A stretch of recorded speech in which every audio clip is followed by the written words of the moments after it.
dualisme de substance est une des trois grandes écoles qui s'opposent leurs arguments dans ce qu'on appelle la philosophie de l'esprit. La philosophie de l'esprit, c'est un problème philosophique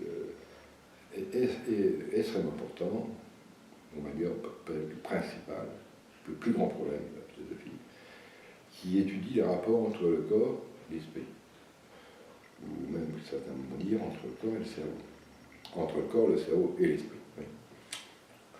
Alors, il y a ces trois grandes écoles, on en a deux autres, c'est-à-dire deux autres écoles monistes, qui sont le physicalisme et l'idéalisme. Alors, ces deux écoles reviennent un peu à la même chose. Pour elles, il n'y a qu'une chose, il n'y a qu'une nature, il n'y a qu'une substance. Dans un cas, il y a que tout est physique. Dans le cas, tout est conscience ou mental, comme on dit. Ce qui revient un peu la même chose, parce qu'à partir du moment où on dit que tout est conscience, ça revient un peu à ça. On identifie tout. Et donc, c'est un peu pareil que de dire, c'est qu'un mot à ce moment-là, c'est un peu pareil que de dire que tout est physique. Nous, dualistes de substance, pour nous, il y a deux natures, deux substances. La substance mentale, spirituelle, sémantique, et la substance physique. Évidemment, l'une, la substance sémantique, mentale, elle domine la substance physique, puisque c'est elle qui va lui donner des instructions. C'est grâce à elle qu'on dirige notre corps. Ça, c'est notre position. C'est une position qui est dans le Père, en Occident, parce qu'en fait, c'est une idée qui est très ancienne. Très ancienne, non seulement en Occident, mais en Orient aussi, surtout en Orient. Mais en Europe, le père de cette doctrine, c'est René Descartes, qui, au début du XVIIe siècle, enfin il y a 4 siècles à peu près, a théorisé cette doctrine, cette théorie. Mais ce n'est pas qu'une théorie, attention, hein, c'est pas simplement on va dire du concept, c'est également un percept, à travers l'expérience du cogito. Cogito, je pense, je suis, mais enfin, le cogito avant tout c'est une expérience mentale. Et à travers cette expérience mentale que Descartes, en quelque sorte, valide l'existence de cette substance mentale. Et, parce que également, c'est à travers cette expérience mentale qui valide le rapport entre ce plan mental qui domine et qui va instruire, qui va ordonner, qui va diriger le plan physique de notre corps, bien sûr. Alors, il y a donc, on va surtout parler d'écoles, de conflit entre les écoles donc cartésiennes, et l'école physicaliste, puisque bon, la troisième école est moins importante, et puis bon, c'est pas un gros problème en fait. Pour nous, c'est pas un gros problème, pourquoi ? Parce que ce qui nous intéresse, nous, savoir c'est ce qui se passe dans notre être mental. Le plan physique étant pour nous considéré comme une hypothèse valable, mais ce n'est qu'une hypothèse. Pourquoi ? C'est là où on rejoint l'idéalisme. Pourquoi ? Parce que toute notre expérience est une expérience qui est, on va dire, retranscripte, une expérience qui est recréée, au niveau mental. C'est-à-dire que mon image des choses, nos images des choses, notre représentation des choses, notre perception des choses, n'est pas la réalité des choses que l'on peut percevoir physiquement. Par exemple, la table, le fauteuil, le machin, le stylo, eh bien, il n'a pas d'existence, il n'a pas cette existence telle qu'on peut l'avoir. Les couleurs, par exemple, n'existent pas à la nature. Les couleurs, on le sait bien, les couleurs, ce sont des couales. C'est-à-dire c'est quelque chose d'ineffable qu'on ne peut pas se transmettre de l'un à l'autre, hein, qu'on ne peut pas comparer.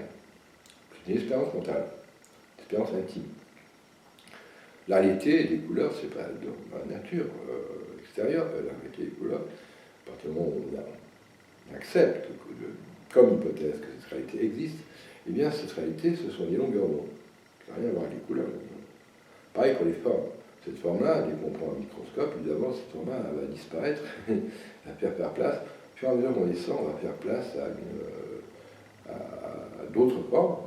Par pensé, on commence à prendre un microscope qui grossit 100 fois, 1000 fois, puis après électronique 150 000 fois, puis après on passe au CERN, on descend à 10 puissance moins 10, 10 puissance moins 20, 10 puissance moins 23, là on est limité à 10 puissance moins 20. Maintenant on voit d'autres choses à 10 puissance moins 23, hein, c'est pas ça du tout. Mais alors là on est limité avec le CERN parce qu'on ne peut pas aller plus loin, hein, même en envoyant des énergies énormes, qu'on lance des électrons, des particules avec des énergies énormes contre des cibles, pour voir ce qui se passe, hein, mais à ce niveau-là, même, on est très limité, parce qu'on ne peut pas mettre toute l'énergie, il faudrait mettre toute l'énergie de l'univers dans ces particules pour pouvoir aller au fond de la réalité physique des choses. Et là, on ne peut pas y aller. Alors, on ne sait pas ce qui se passe au-delà. Mais il y a des hypothèses, d'ailleurs, pas que des hypothèses, c'est des choses importantes qui valident des théories sur lesquelles la théorie s'effondre, qui se situent à beaucoup plus bas. Hein, le boson de Rice, etc. Et puis il y a la mur de Planck à 10 puissance 43, puis en dessous on ne sait pas du tout, parce qu'après il y a peut-être des choses à 10 puissance 60, 10 puissance 80 mètres, alors là, on ne sait rien. On ne sait rien, on ne peut pas. Hein, alors il y a des hypothèses, bien sûr, tirer des cordes, tout ça. Bon. Il y en a 3, on ne sait pas, une avec 9 dimensions, l'autre avec 10, il y en a une autre troisième avec 11. Bon, ça, on est dans le pur imaginaire de la physique. Et c'est là qu'on voit bien que la réalité physique nous est très éloignée. Alors que notre réalité mentale, pas seulement notre corps, bien sûr, dans notre corps on vit peu de choses, mais on vit quand même une image kinesthésique, superficielle, mais on la vit quand même. Elle est mentale. Mais par contre, la réalité physique du monde extérieur, on est très très éloigné de sa véritable nature. Donc, et on suppute beaucoup, malgré que ce soit des connaissances validées scientifiquement, on suppute beaucoup ce qui se passe, sans avoir la preuve formelle, la preuve par notre perception des choses. Alors, c'est très différent avec notre plan mental, et non, là on a une preuve directe, en percevant directement la réalité mentale des choses. Alors voilà que donc ce fameux dualisme de substance qui insiste sur la réalité, donc notre réalité, notre existence, notre vie mentale, qui va l'étudier. Alors bien sûr, bon, moi, ça a été la passion de ma vie d'étudier notre réalité mentale. J'ai créé donc le développement mental sémantique, j'ai créé des techniques qui n'existaient pas, de manière d'éthique d'introspection, de manière à pouvoir aller plus loin, à faire une expérimentation positive, alors que jusqu'à là c'était plus ou moins impossible. Et c'était la raison pour laquelle les sciences sont devenues principalement physicalistes. Vous voyez que l'autre voie a été considérée comme sans issue, vu les échecs qui ont été connus précédemment. Donc il y a des positions avec des principes qui sont fausses, mais faute aussi de notre côté, enfin, du côté des spiritualistes, de ne pas avoir su présenter des techniques qui permettent de valider leur conviction, leur thèse. Voilà. On peut rajouter des arguments principaux du dualisme de substance. Le premier argument, c'est évidemment que pour être notre corps, notre cerveau, il faudrait donc percevoir ce qu'il y a dedans. On ne perçoit rien. Puis, dans notre corps, on perçoit qu'une image qui est assez superficielle. Ça nous permet de manipuler nos membres, manipuler notre corps. Mais au niveau du cerveau, absolument rien. Absolument rien. Alors, comment pouvons-nous prétendre être notre cerveau alors qu'on n'y dit rien de ce qui se passe? C'est quelque chose, le cerveau est quelque chose de totalement étranger à nous-mêmes. Nous-mêmes, par nous-mêmes, mental, nous-mêmes, esprit. Deuxième argument, c'est qu'il ne peut pas y avoir plusieurs propriétaires d'une seule chose. Dans notre corps, il y a des milliards et des milliards de petites cellules qui font vivre. Il paraît que notre cerveau, c'est encore des milliards, je crois qu'il y en a 80 milliards. Dans le cerveau, je crois qu'il y en a 80 milliards. Des cellules, des neurones, des gliales, enfin, il y a différents types de cellules. Mais en tout cas, ça fait beaucoup de cellules. Elles sont les cerveaux propriétaires du truc. Nous, on est au-dessus. D'une part, on ne sait pas ce que c'est, et puis non, on n'a aucune perception du truc, et puis on ne peut pas prétendre, alors qu'il y a des propriétaires en dessous, on ne peut pas prétendre ni être quoi que ce soit. Nous, on est au-dessus. Bon, il y a un rapport, il y a un rapport qu'il faut bien comprendre entre les deux substances ou deux natures, c'est que le cerveau, il va percevoir l'intérieur du sens physique, bon, principalement s'il y a la vision, mais il y a aussi l'audition, il y a le reste, bien sûr, le goût, le toucher, tout ça, il va percevoir des, on va dire, des éléments du monde physique, il va les traduire, parce qu'il va les codifier. Et alors, c'est ça la leçon, c'est ce qu'on appelle les informations. Le cerveau fonctionne vraiment comme un ordinateur. Donc, il va comme un ordinateur, qui va avoir une caméra pour voir l'extérieur, lui, pareil, il codifie tout, il met tout en code, en X, Y, Z, etc. Et on a une image qui est parfaite, sur laquelle il va pouvoir réagir. C'est-à-dire, à partir du moment où il y a des instructions qui viennent de l'opérateur, il va pouvoir réagir comme un robot sur le monde extérieur. Le cerveau, c'est un peu pareil, c'est-à-dire qu'il reçoit des informations, il les encode, et il les transmet à l'autre, à la partie non psychique, c'est-à-dire notre esprit ou notre mental. Et alors à ce moment-là, l'esprit, à travers un décodeur, qui se trouve, parce qu'il faut décoder, nous on ne pense pas tout comme le cerveau ne pense pas, il n'est pas conscient non plus, et nous qui pensons, qui sommes conscients, on ne pense pas avec des instructions codées. Nous on pense avec des qualia. Le qual c'est le singulier, qualia c'est le pluriel. Donc on pense avec des qualia. Et ces qualia, ça ne fonctionne pas du tout comme des informations codées. Donc il faut un décodeur. Ce décodeur, c'est pas la grande pinade. Le décodeur, c'est ce qu'on appelle, que la biologie appelle le diplosome. On parle de deux organes. Donc, ce sont des petits organismes très géométriques, c'est fabuleux d'ailleurs. Il y a des petits cylindres, ils sont des petits cylindres, et alors avec 27 cupules en coupe de 3, c'est superbe. Une super géométrie, c'est là qu'on comprend ce machin, diplôme, c'est un ordinateur biologique, quoi, qui fait que ça, quoi. Lui, il traduit, quoi, dans les deux sens. Alors il envoie des observations crack qui vont donc du corps, puis ça vaut par exemple, oh je me suis fait mal, crack, tu m'aides. Oui, on envoie l'instruction, qui peut être aussi, attention, oui, fais gaffe, il y a la poêle qui fais gaffe. Tu vois, là, ton sec sur la poêle qui t'a mis sur le feu, là, elle commence à fais gaffe, elle éteint le feu, ça va brûler. Vous voyez le truc. Alors bon voilà, et puis alors, bon, nous bien sûr, le machin là-haut, ailleurs, je dis là-haut, mais c'est ailleurs. Notre mental, il reçoit l'instruction, et il reçoit donc l'observation, on va dire l'information, sous forme de quoi, parce que déjà ça a été décodé. Et puis après, il redescend, il dit, ah oui d'accord, voilà ce qu'il faut faire copain. Cerveau, tu fais ça, crac crac. Voilà, tu fais gaffe, tu retires la main parce que ou la pied parce que le genou parce que c'est en train de se faire mal contre je sais pas quoi. La main parce qu'elle va brûler, tu retires la poêle du feu de la cuisinière parce que ça va brûler aussi, et tu manges maintenant. Voilà, maintenant c'est. Voilà, on passe dans la phase, on va passer à un repas. Alors voilà, maintenant tu te débrouilles, tu n'as pas besoin de moi pour bouffer, tu te débrouilles. Tu n'as pas besoin de moi non plus pour respirer, non, ça il sait faire tout seul.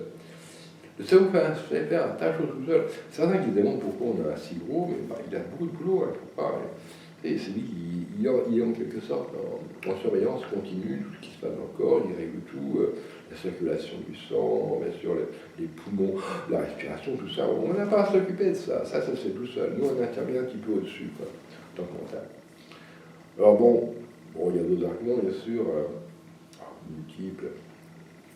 Là, j'ai plus ou moins évoqué le computationnel, j'en avais parlé dans une autre conférence. Qu'est-ce qu'on peut dire encore? Il y a le fait aussi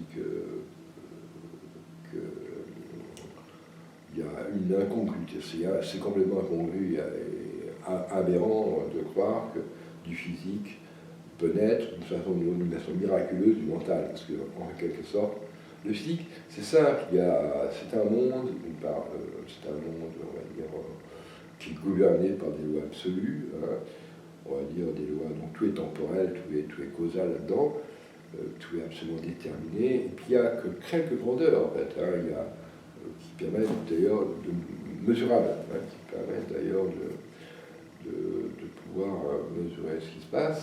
Les grandeurs, elles sont simples, c'est le temps, c'est l'espace, c'est la masse, et puis bon, effectivement, il y a quelques petites bricoles avec les énergies électriques, ça, on aborde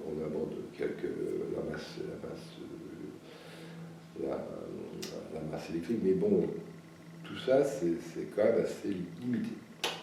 Alors que notre monde mental, c'est un truc énorme, une palette de variétés, de qualités, on va dire incommensurable. Il y en a des millions et des milliards, et ça, on ne peut pas les réduire. Physiquement, on y réduit. Ils ont essayé d'ailleurs, ça a été un échec complet.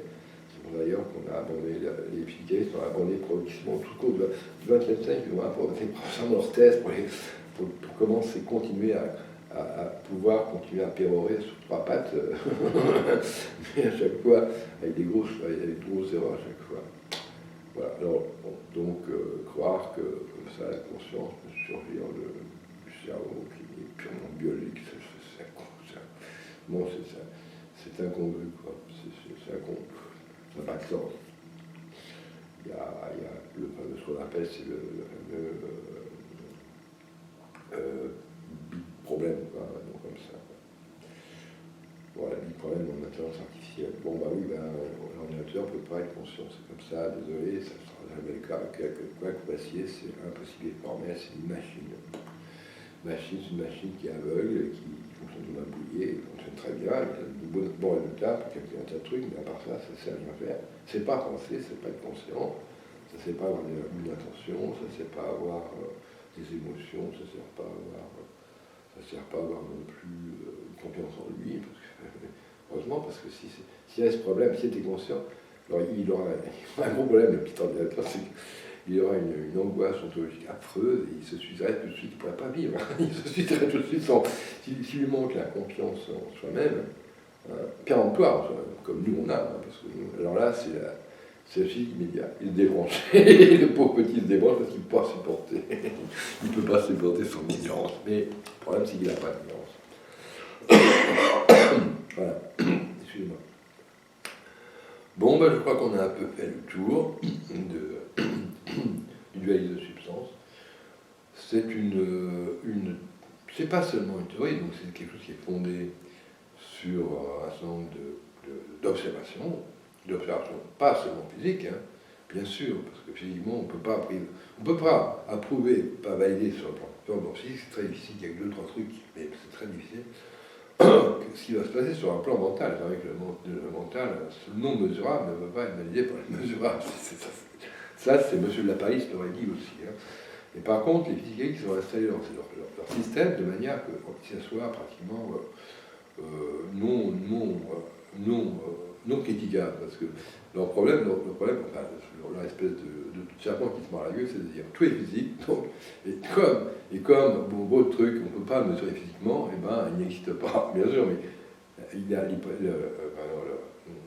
le prémisse qui est complètement aberrant, c'est de dire qu'il n'y a que du physique, non seulement il y a du physique, mais il n'y a que du mesurable. Ce qu'on ne peut pas mesurer, entre parenthèses, physiquement, parce que si ce n'était pas physiquement, il n'y aurait pas de problème.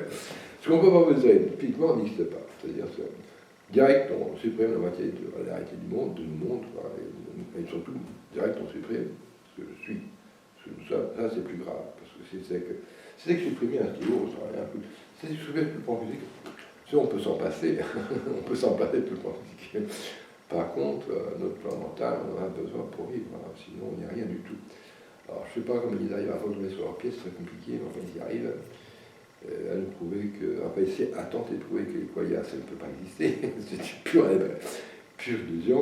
Ah oui, monsieur, c'est preuve, c'est qu'on commence à admettre que les qualia, ça existe, alors là, je suis perdu, toute votre théorie, elle tombe par terre. Voilà sur les problèmes, dans l'école adverse, nous on est tranquille, on n'a pas de problème, mais il nous fera du temps pour s'imposer à l'autre et dire, monsieur, écoutez, il faut que vous citiez la scène. Le beau scientisme, eh bien, on n'en veut plus. Là. Ça conduit nos sociétés vraiment à un problème.